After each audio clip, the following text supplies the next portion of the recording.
Hello everyone, welcome to Elite's Grid. So today we will discuss a very common experience that many of us would have faced.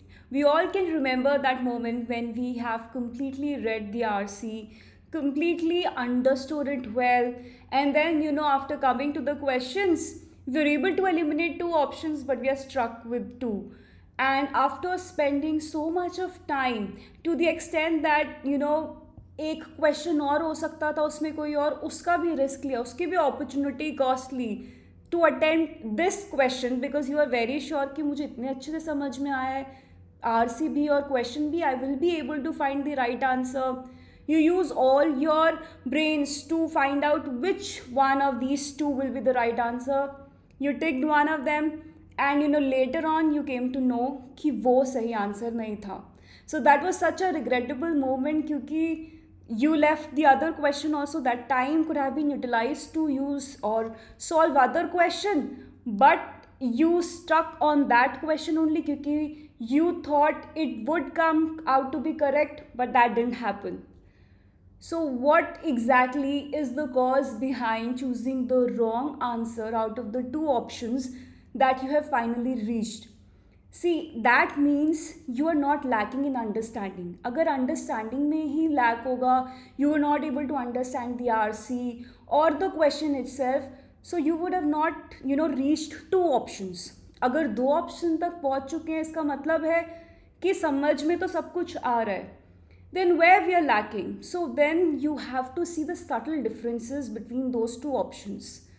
या तो tone का difference है, let's say author एक चीज़ के बारे में criticism कर रहा था, बट एक ऑप्शन में क्रिटिसिज्म तो है, दूसरे ऑप्शन में उसका सिर्फ क्रिटिसिज्म नहीं है, बहुत ज़्यादा ही उसके बारे में गलत कहा हुआ है कि it should be completely eliminated.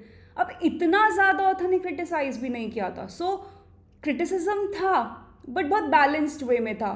But option में बहुत एक्सेसिवली उसे क्रिटिसाइज किया जितना असली में नहीं था, कि सिर्फ कुछ डीमेरिट्स बताए हुए थे आरसी में, ऑप्शन कह रहा है कम्प्लीटली एलिमिनेट दिस सिस्टम. सो इतना ज़्यादा जब एक्सट्रीमली क्रिटिसाइज कर दे वो चीज़ को जो इतनी ज़्यादा आरसी में नहीं थी, then that is not correct. जो ऑथर की टोन है वो ऑप्शन की टोन से मैच होनी चाहिए.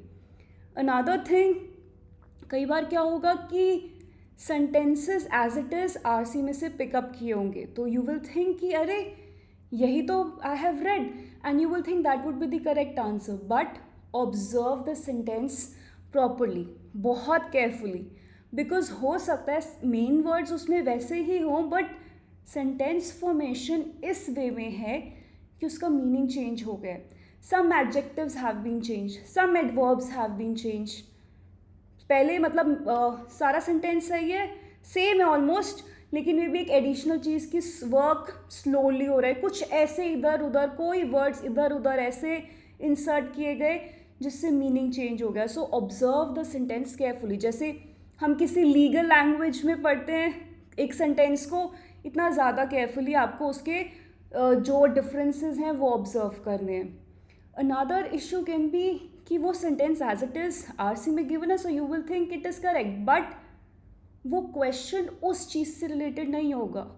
मतलब the question was asking some overall inference और समथिंग लाइक दैट, और वो जो आंसर है जो आपको लगा सही है, maybe that was use an example of one point, that was just one part of the overall theme. So या फिर कोई एक पर्टिकुलर पॉइंट, मेन बात नहीं जो वो क्वेश्चन पूछ रहा है. सो हमने गलती क्या की, हमने पार्ट को ही मेन चीज़ समझ लिया जो क्वेश्चन पूछ रहा था. So that is another important thing. या कई बार क्या होता है कि आपको लगेगा कुछ एक्सट्रीम वर्ड्स है. एक्सट्रीम मीन्स या तो 0% पॉसिबिलिटी या 100% पॉसिबिलिटी, कि all, never, impossible, it's the best.